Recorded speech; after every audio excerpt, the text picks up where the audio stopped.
So about 6 days ago, I got an interesting question from the user Atlas. What's the point in playing Nightmare over Standard or Dread? I don't understand the purpose of transferring my community just to be slaughtered by buffed zombies, have less resources, and overall a more painful experience. If there was unique rewards that were unobtainable in Standard or Dread, I'd understand. Honestly, I'm a bit disappointed. And I think this is a really, really good question. It's going to be the subject of the video today. We're going to talk about what does the Choose Your Apocalypse update bring to the table and why do people want it despite there being no new rewards. I say it's a good question because there are many cases where I would agree with Atlas. I'm also concerned that a division may emerge within the State of Decay community, much as World of Warcraft and Halo have these hardcore versus the casual fan base, and those sides are super tribalized. There is no such thing as middle ground between them, and they just cannot stand each other. There is no reconciliation for them. So maybe talking about it and understanding how people feel will allow us to avoid this problem?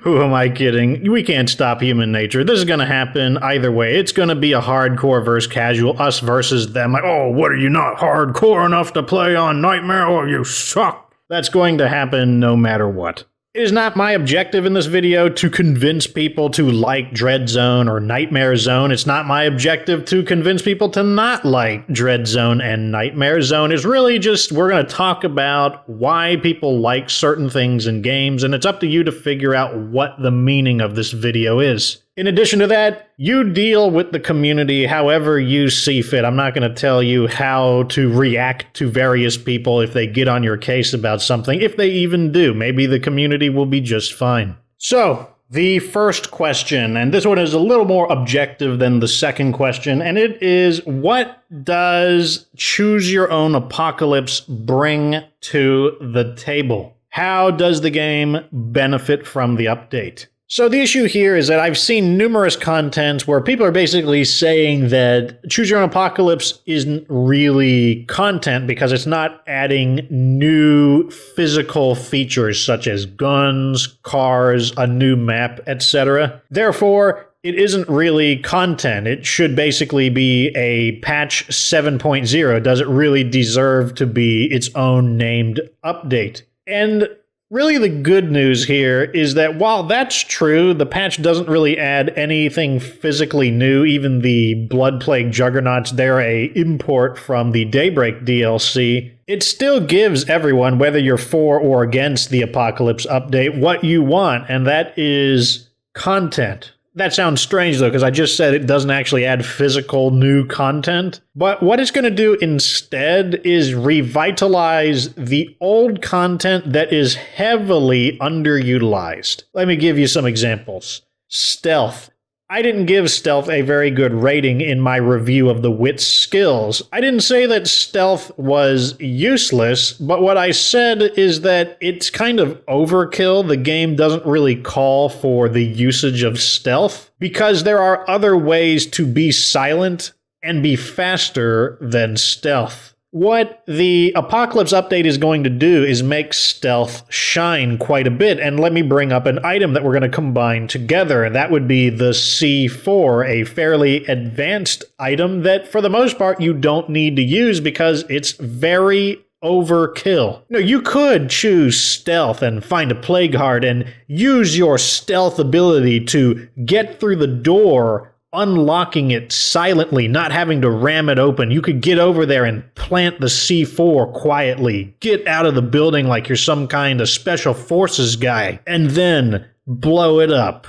And it'd probably be pretty damn cool, but deep down inside, you know you didn't have to do that. You could have just opened up the door, loud or not, and just thrown in 3 pipe bombs for an easier, more readily available resource, pipe bombs versus C4, and you would have blown it up very quickly, very efficiently, with no risk to your body, no risk to your survivor because you'd blow up the plague art far faster than it could summon any reinforcements. So while using stealth and C4 is really cool, you also know that it was just total overkill. There was no need to do it other than for your own amusement. The Choose Your Own Apocalypse update is going to make that more viable. It's going to make it a better investment by destroying an enemy like a plague heart efficiently with a minimal risk to your survivor. It's going to be really gratifying. You're going to be glad you chose stealth. You're going to be glad that you were able to create C4s. And there are other items and skills and weapons like the Eternal Guard's Infinite Rage, a super AK that will actually see its full potential in a very difficult mode where the firepower is called for. The last example I'll give is the Whistling Box Mine, a very cool item that acts as a distraction, and then when it's done, it self-destructs, which is pretty neat, but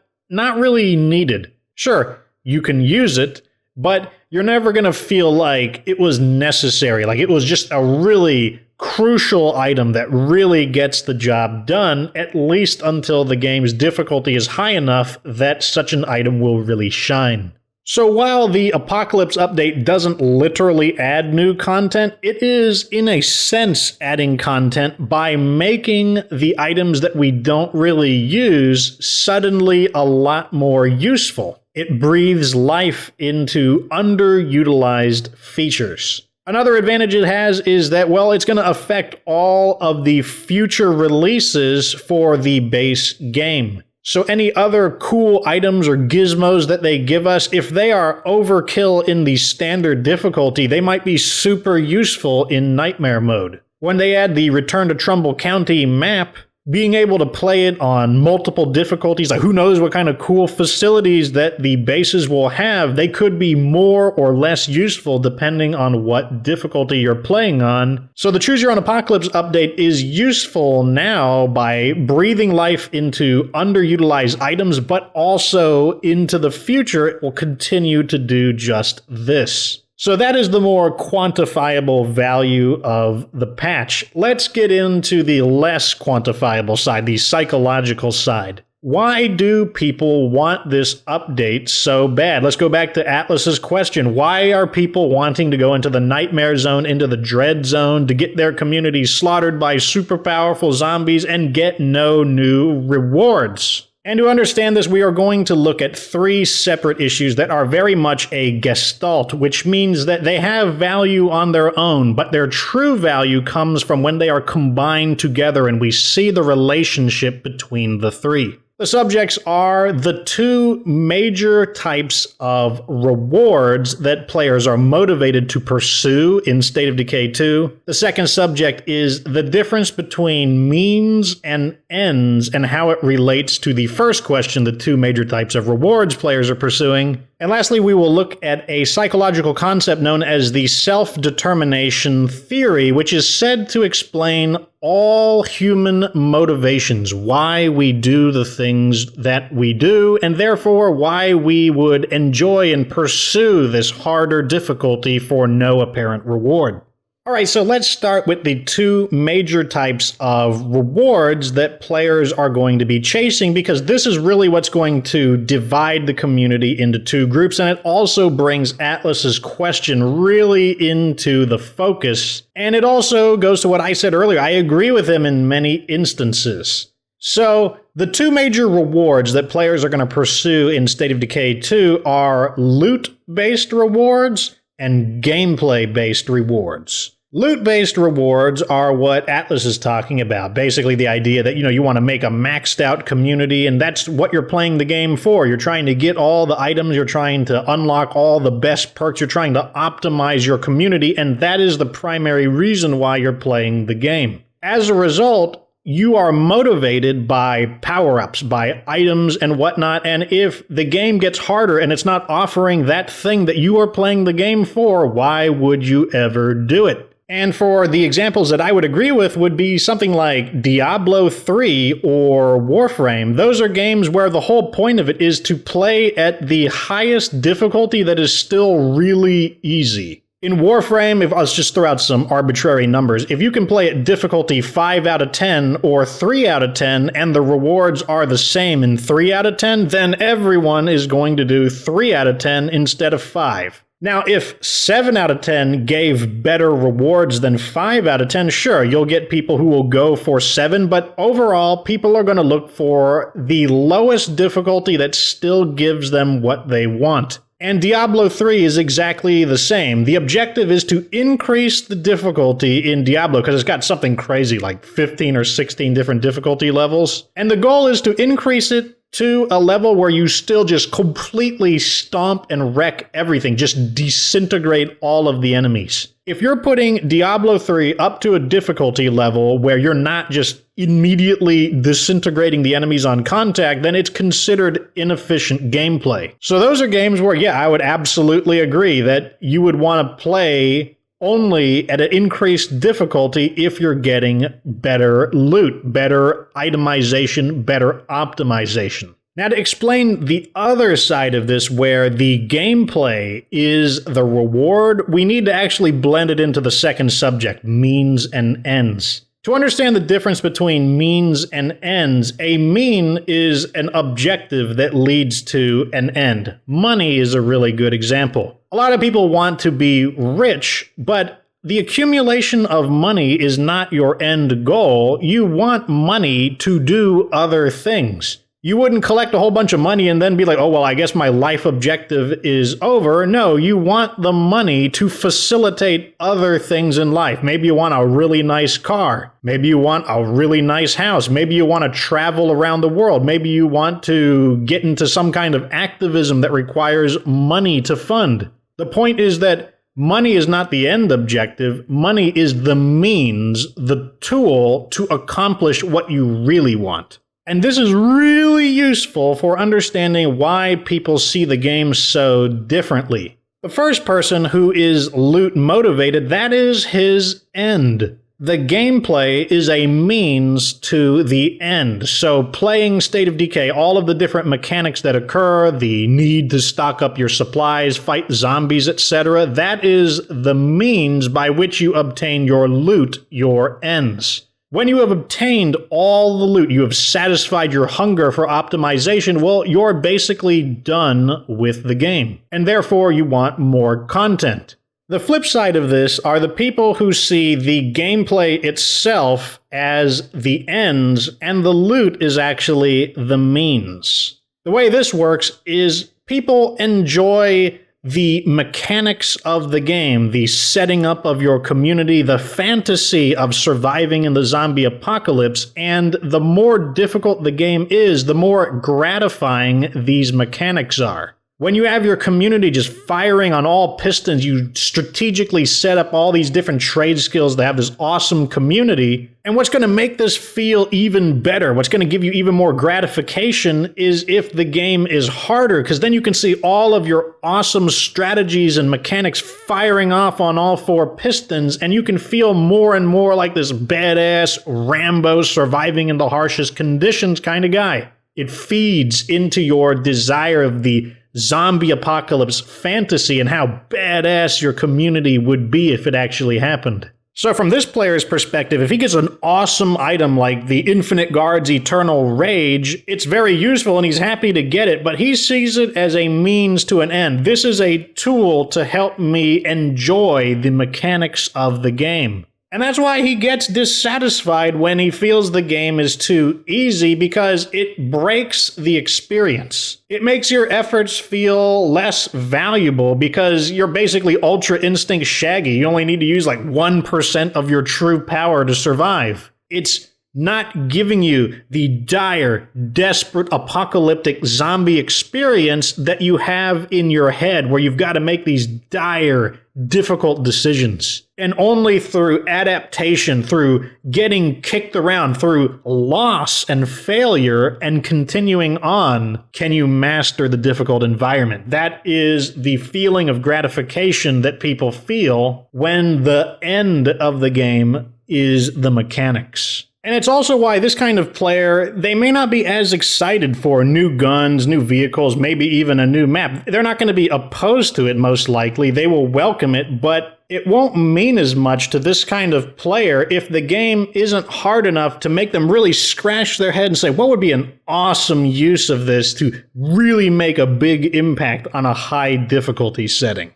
Finally, though, let me give you a potential answer as to why people would feel such gratification from a high difficulty experience. And to do this, we have to introduce a psychological principle known as the self-determination theory, which attempts to explain subconsciously what humans' basic needs are and therefore their motivation to do everything. And it breaks it down into 3 categories: competence, autonomy, and relatedness. Competence refers to the ability to get the job done for a given task at hand.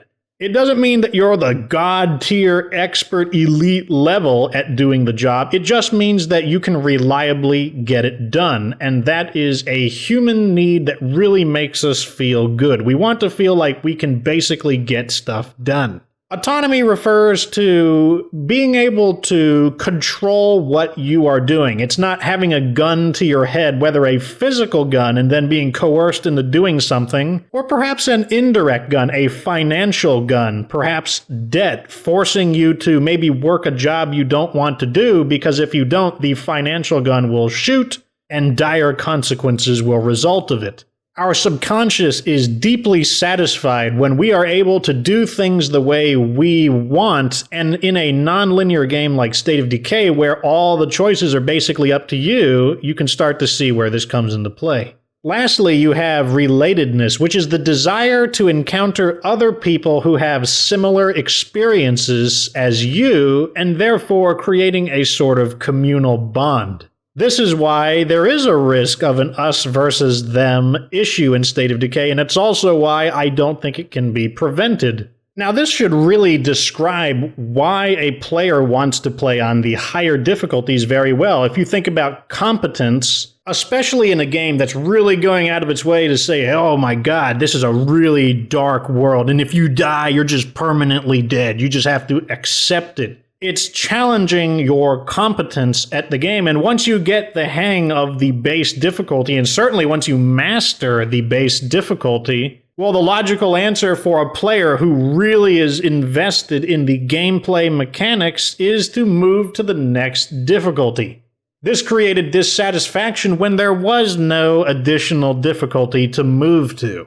Proving yourself in higher and higher forms of difficulty proves more of your competence and satisfies one of your 3 basic human needs according to the self-determination theory. Autonomy, on the other hand, is found in bundles in State of Decay 2 because it is an open-world, non-linear game where you basically make all of the decisions. You are the captain of your own ship, and your success and failure comes from you. It's super autonomous. Once again, though, the way to feel even more autonomous is to combine autonomy with competence. Increase the difficulty, increase the requirement for competence, and then you will feel even more autonomous. You will feel like you are even more the master of your own ship when you are able to go to the most difficult areas of the game and still have your strategies flourish. So the way Undead Labs markets State of Decay is this really grueling experience combined with the amount of autonomy for you to just decide your own community's fate. It's really going to draw these kinds of people who want to be pushed to the limits. And finally, that brings us to relatedness. During the struggles of pioneering into these higher difficulties, your successes and failures, what you're really going to want is to share this feeling with other people who feel similarly. And that's why you're going to wind up with one major community, the State of Decay 2 community, but they're going to divide into subgroups. You're going to have, I guess, the more hardcore players who want to share their experiences with other people in the Dread Zone and the Nightmare Zone. But then you're going to have the players who want to play on the standard difficulty, and they're going to want to share their experiences with other people who play on the standard difficulty. Now, combine this with the idea that Undead Labs, they do have limited resources, and they might not make content that appeals to both sides of the community. For example, if you find the Daybreak DLC to be too difficult, well, there's no way to change the difficulty, so you're just stuck with it. And in State of Decay 1, when they added Lifeline, they also didn't add any difficulty changes to that, so you're stuck with the baseline difficulty of Lifeline, which was definitely harder than average. So if you're a standard mode player, you might be unhappy, maybe a bit upset if Undead Labs isn't making content for you, and I'd say you'd be justifiably bent out of shape about it. It obviously can also happen in reverse. Just look at the base game of State of Decay 2. It takes a whole year for a significant increase in difficulty, and for a whole year people have been grumpy about it who seek a greater challenge. As a result, I don't think it's difficult to see why it's plausible the community will separate into these two groups and form an us versus them argument, competing over Undead Labs' limited design resources. Especially because we have historic evidence where they have not made difficulty selectable content. So there is justifiable reason to believe that a future DLC for State of Decay 2 might be difficulty locked, making one side or the other, maybe both, upset. But you know what? I think that concludes this discussion. If you have made it this far to hear me ramble on and basically engage in mental masturbation to demonstrate how much of an intellectual I am, thank you for entertaining the fox. But until next time, everyone, like this video if you found it to be useful or useless, subscribe to my channel for future State of Decay 2 content and long-winded and mostly pointless videos of philosophy. And of course, remember that you don't have to be good to get good.